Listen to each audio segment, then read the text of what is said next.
नमस्कार साथियों। आज एक जापान नया देश पे हम बात करने वाले हैं, क्योंकि इस देश का इतना लोग इंटरेस्टेड होते नहीं है। पता नहीं क्या बात है, मेरे पास इसकी इंक्वायरी कम आती है, लेकिन एक नई अपडेट मेरे सामने आई है, उस पर हम बात करेंगे। जापान वीजा पैदा करने का वीजा शुरू कर दिया है, 8 लाख लोगों को बुला रहा है। इस पे मामला क्या है? हालांकि ये न्यूज़ है लगभग 1 अप्रैल 2024 की। आज ये न्यूज़ मेरे सामने आई, तो मैं सोचा कुछ आपसे इस पे इंटरेस्टिंग टॉपिक पे बात किया जाए। दूसरा टॉपिक मेरा ये भी था इसके साथ में अटैच करने का, क्योंकि नया मुद्दा ये कि हमारे राजस्थान के मुख्यमंत्री भजनलाल शर्मा, जो अभी दक्षिणी कोरिया और जापान होके आए हैं, तो उन्होंने घोषणा की है कि आने वाले समय में 15,000 राजस्थानी लोगों को जापान की कंपनियां जापान में जॉब देने वाली हैं। तो इस पर हम बात करेंगे। जापान का अगर आप इंटरेस्टेड हैं तो कैसे जा सकते हैं, कितनी सैलरी मिलती है, क्या वीजा प्रोसेस है, वीजा चार्जेस क्या होता है, इसका एजेंट कहाँ से मिलेगा, वगैरह वगैरह, जो भी आप डिटेल जानना चाहते हैं, इंटरेस्टेड हैं तो आप पूरा वीडियो देखिएगा। वीडियो अच्छा लगे तो लाइक और शेयर करके चैनल सब्सक्राइब कर लीजिएगा, ताकि हर रोज नई अपडेट मिलती रहे। तो चलिए शुरुआत कर लेते हैं। भैया न्यूज है जो मैं ऑथेंटिक आपको सबूत के साथ न्यूज दूंगा, देख सकते हैं। नव भारत टाइम की देख सकते हैं, क्या वाकई जापान वीजा पैदा करने के लिए विदेशियों को बुला रहा है। देखिए प्रभात खबर देख सकते हैं, ब्रेकिंग न्यूज, बच्चा पैदा करना और आबादी बढ़ाने के लिए वीजा। पत्रिका न्यूज, बच्चा पैदा करने के लिए जवान पुरुषों को बुला रहा है ना। इधर देख लीजिए तीसरा हेडलाइनिंग, आओ और बच्चे पैदा करो, बुढ़ा होता जापान विदेशी पुरुषों को दे रहा है मौका। भारतीयों के लिए विदेश में नौकरी का बम्पर मौका जापान चाहता है। क्या ब्रीडिंग, इसका वीजा को क्या नाम दिया गया है? ब्रीडिंग वीजा दे रहा है जापान। ये काफी सारी न्यूज चली थी अप्रैल के महीने में। इस पे जानेंगे कि ये वीजा रियली में मिल रहा है या अफवाह है, या अगर ये वीजा मिलता है तो सरकार ने क्यों चालू किया, इस पे हम डिटेल से जानेंगे। हम बोले 15,000 राजस्थानी युवाओं को जापान में मिलेगा रोजगार। प्रदेश में साउथ कोरिया कॉरिडोर बनाएंगे, सभी विदेशी भाषाएं सिखाने का कॉलेज भी खोलेंगे। हमारे सीएम साहब हैं, जो आपको पता है जापान और दक्षिणी कोरिया गए थे। वहां जाने के बाद उन्होंने एक चीज देखी कि भैया लैंग्वेज की प्रॉब्लम है, तो जापानी लैंग्वेज सिखाने के लिए राजस्थान में कॉलेज खोले जाएंगे, जिसमें राजस्थान के लोगों के अलावा विदेश बाहर के लोग, अदर स्टेट के लोग भी आके ये लैंग्वेज सीख सकेंगे, जिससे उनके उन देशों में जाने का उनको आसान रहे।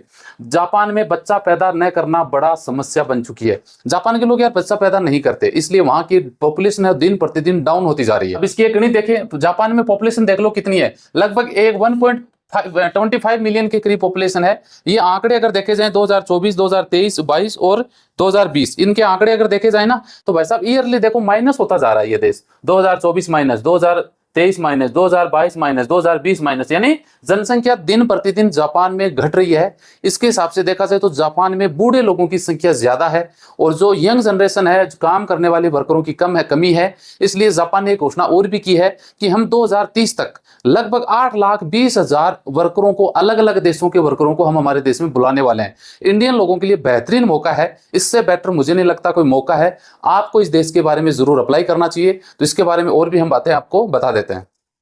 इस देश की बात करें तो जापान, ये जापान दिख रहा होगा इस तरीके से, भाई साहब ये जापान है, एक लंबा चौड़ा सा इस तरीके से छोटी सी आबादी है।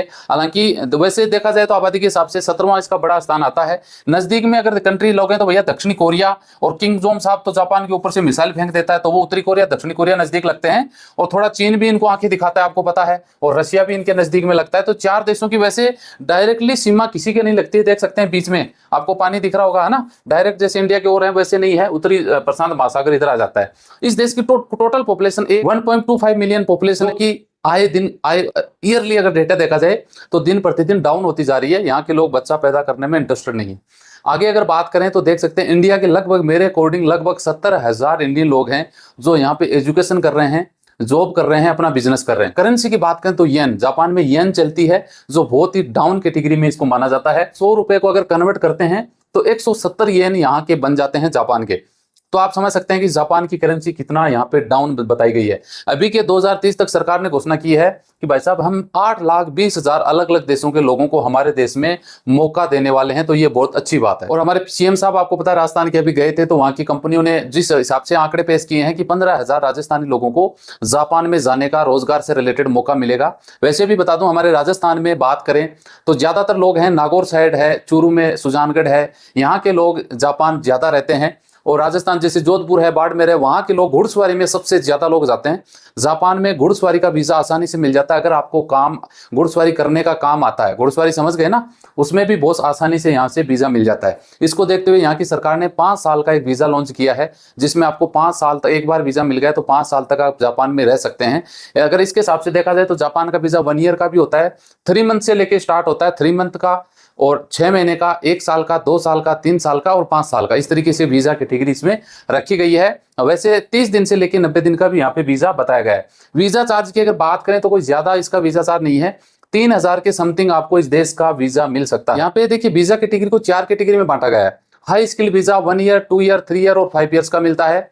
एक होता है नॉर्मल वर्कर वीजा, जिसको वर्किंग वीजा बोलते हैं, उसको सब लोग अप्लाई कर सकते हैं। 3 मंथ का वीजा भी होता है, 1 ईयर, 2 ईयर और 5 ईयर का ये वीजा भी आपको मिल सकता है। एक होता है जनरल कैटेगरी में वीजा, जो आपको 3 मंथ का वीजा भी होता है, 6 मंथ का भी होता है, 1 और 3 ईयर का भी होते हैं। 4 कैटेगरी की इस वीजा को डाला गया है। एक होता है स्पाउस वीजा, जो 6 महीने का भी हो सकता है, 1 ईयर, 3 और 5 ईयर्स का भी हो सकता है। स्पाउस वीजा जिसको आप अपने डिपेंडेंट वीजा पे बुलाते हैं।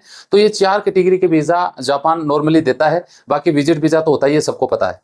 जापान के लोगों के बारे में आपने सुना होगा भाई साहब, सबसे हैंडसम लुकिंग बंदे होते हैं, बॉडी उनकी फिट होती है। इसका कारण है 2, एक तो खान पान का इतना ज्यादा डिसिप्लिन है, और मेहनती बंदे होते हैं भाई साहब। वो पैदल चलना या साइकिलिंग करना इन पे ज्यादा प्रिपेयर करते हैं। आप हम तो देखते होंगे ना, थोड़ी सी दूर जाना भैया, बिना बाइक तो चल ही नहीं सकते, तोंचे कितनी निकली हो। यहाँ के लोग डिसिप्लिन में नंबर 1 है, और हार्ड वर्क में सबसे ज्यादा। आपको पता है टेक्नोलॉजी के मामले में जापान अमेरिका को पीछे छोड़ता है। इतनी सारी टेक्नोलॉजी यहाँ पे, और इंडिया में मेड इन जापान सबसे ज्यादा पॉपुलर प्रोडक्ट बिकते हैं, लोग विश्वास भी करते हैं। मेड इन जापान जहां जाता है, आंख बंद करके लोग खरीद लेते हैं। जापान में फ्री में घर भी मिलते हैं भाई साहब। आप कैसे मिलते हैं देखिए, जापान में आबादी कम हो रही है, बहुत सारे जैसे दूर दराज के गांव है, वहां पे लोग रहना नहीं चाहते, मकान खाली पड़े हैं। अगर वहां पे हैं, आप उन जगह पे रहना पसंद करते हैं, उनकी सार संभाल करना आपकी जिम्मेदारी होगी। सरकार आपको फ्री में आपको प्रोवाइड करवा सकती है कि जहां जब तक रहो आप इस मकान में रह सकते हो, कोई किराया देने की जरूरत नहीं होती। ऐसे कई स्कीम सरकार देती रहती है। जापान में देखिए 2-3 तरह की प्रॉब्लम भी अगर आप जाते हैं तो आती है। सबसे बड़ी प्रॉब्लम आती है लैंग्वेज की। जापान में जापानी सबसे ज्यादा बोली जाती है। अपने को भैया 12 बजे हुए, अपने को तो इंग्लिश भी नहीं आती, तो जापानी तो दूर की बात है। इसलिए इंडिया में बहुत जगह जर्मन और जापानी लैंग्वेज के इंस्टीट्यूट भी हैं, सिखाए भी जाते हैं। अब तो हमारे राजस्थान में सरकार बोल रही है कि हम कॉलेज खोलेंगे। दूसरी प्रॉब्लम आती है खाना, फूड की। फूड अगर आप वेज हैं तो भैया मुश्किल है, नॉन वेज है तो कोई दिक्कत नहीं है। हाँ, अगर आप रहते हैं वहां पे बना के खाते हैं तो एक अलग बात है। आप मान लो 10-15 दिन के लिए टूरिस्ट पे जा रहे हैं तो आपको खाने की बड़ी प्रॉब्लम हो सकती है। ये देश इंडिया के लोगों को अच्छा खासा वीजा दे देता है, 95% ये देश वीजा दे देता है, 5% रिजेक्शन है। और वीजा प्रोसेसिंग कोई टाइम ज्यादा नहीं लगता है, मात्र 10 दिन के अंदर यहाँ पे आपको वीजा मिल सकता है। अगर एक बार रिजेक्ट हो जाता है तो भाई साहब 6 महीने पहले आप अप्लाई नहीं कर सकते। बाकी यूरोप देशों में आप 3 महीने 1 महीने बाद अप्लाई कर सकते हैं, लेकिन यहाँ पे थोड़ा अलग सिस्टम है। मंथली अगर सैलरी देखी जाए, एवरेज सैलरी, तो यहाँ पे आप $2200, हालांकि सैलरी आपको येन में मिलती है, लेकिन येन में आप कंफ्यूज रहोगे, तो सीधा समझ लो कि $2200 आपको मंथली यहाँ पे कमाई जा सकती हैं। और अगर मंथली अगर आवर पर आवर की बात करें तो ये मान लो 1000 येन के करीब होता है, यानी लगभग $6 पर आवर आपको इस देश में सैलरी मिल सकती है। और अगर ईयरली की बात करें तो लगभग $30,000 आप साल के यहाँ पे कमा सकते हैं। लैंग्वेज आपको पता है भैया, जापानी लैंग्वेज चलती है। जापानी लैंग्वेज आपको सीखना ही पड़ेगा अगर आपको जापान में सक्सेस होना है। एलिजिबिलिटी आपकी क्या हो सकती है अगर आप जापान का वर्क वीजा अप्लाई करते हैं तो? आपका वैलिड पासपोर्ट होना चाहिए, 6 मंथ कम से कम आपका होना जरूरी है अगर आप ट्रेवल करते हैं, प्लान करते हैं तो। इन्विटेशन लेटर आपके पास फ्रॉम कंपनी का होना जरूरी है कि भैया कंपनी आपको अपॉइंट कर रही है। लिस्ट ऑफ वीजा एप्लीकेंट, यानी ये होना, लिस्ट ऑफ वीजा एप्लीकेंट का मतलब है कि आप जो एप्लीकेशन करोगे उसमें वीजा लिस्ट होना जरूरी है। Detail about your company origin, यानी आपको डिटेल, कंपनी की डिटेल वगैरह आपको आपके पास होना जरूरी है।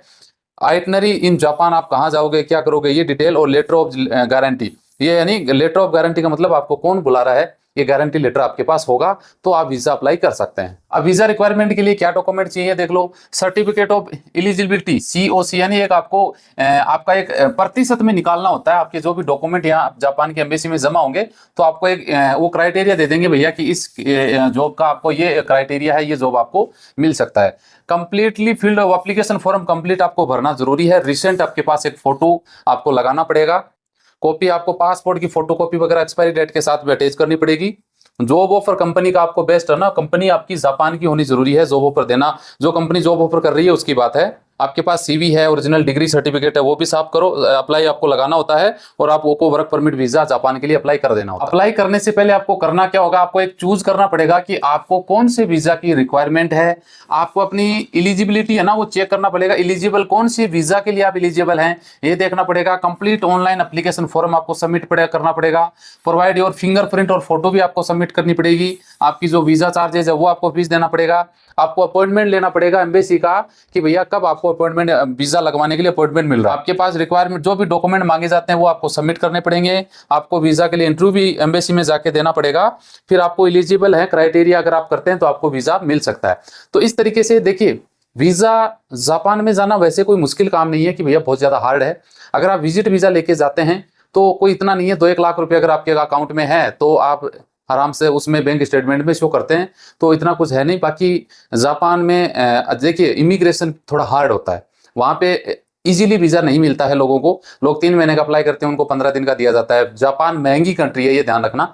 जापान में लाख रुपए लोगों का भैया खर्चा हो जाता है, स्थिति ये हो रही है। जापान महंगी कंट्री है, सैलरी भी ठीक है, अच्छी बात है, मिल जाती है, लाख रुपए बंदे लोग कमा लेते हैं, लेकिन खर्चा कितना होता है वो जानने की जरूरत है। तो ये कुछ मोटी डिटेल थी, मैंने आप लोगों के साथ शेयर कर दी। आप क्या सोचते हैं कमेंट करके मुझे जरूर बताइए। मिलते हैं नेक्स्ट वीडियो में अच्छी जानकारी के साथ। जय हिंद, जय भारत। जापान बुला रहा है, बच्चा पैदा करने के लिए आपको वीजा दे रहा है, तो इस न्यूज की सच क्या देख सकते हैं, क्या वाकई जापान बच्चा पैदा करने के लिए विदेशियों को बुला रहा है? जाने वीजा नियमों में हुए बदलाव। जापान ने वीजा नियम में बदलाव किए। जापान के वीजा बदलाव में को बताया जा रहा है ब्रीडिंग प्रोग्राम, कामगारों की कमी को पूरा करने के लिए जापान ने बदले नियम। अब देखिए कैसे फैली ब्रीडिंग वीजा की अफवाह। जापान के विदेशी कर्मचारी कार्यक्रम के बारे में खबर 1 अप्रैल को आई थी। इस दौरान 1 अप्रैल को फुल डे के रूप में जाना जाता है, इसलिए जापानी समाचार वेबसाइट सोरा न्यूज 24 ने इसे अपनी एक रिपोर्ट में ब्रीडिंग वीजा करार दिया। यह मजाक तब से व्यापक रूप से फैल गया और अब तक सोशल मीडिया पर यह जारी है, यानी ये न्यूज एकदम फेक थी। वीजा हालांकि अपडेट किया था जापान ने 1 अप्रैल 2024 को। 1 अप्रैल 2024 आपको पता है अप्रैल फुल डे के रूप में मनाया जाता है ना, अप्रैल फुल के रूप में। तो वैसा भी ये न्यूज बिल्कुल फेक है कि आपको जापान है ना ब्रीडिंग के लिए, बच्चा पैदा करने के लिए बुला रहा है, तो ये न्यूज ऐसी नहीं है। जापान बुला जरूर रहा है लेकिन वो जॉब के लिए बुला रहा है, तो ये न्यूज फेक पाई गई है, तो इस पे ध्यान न दें।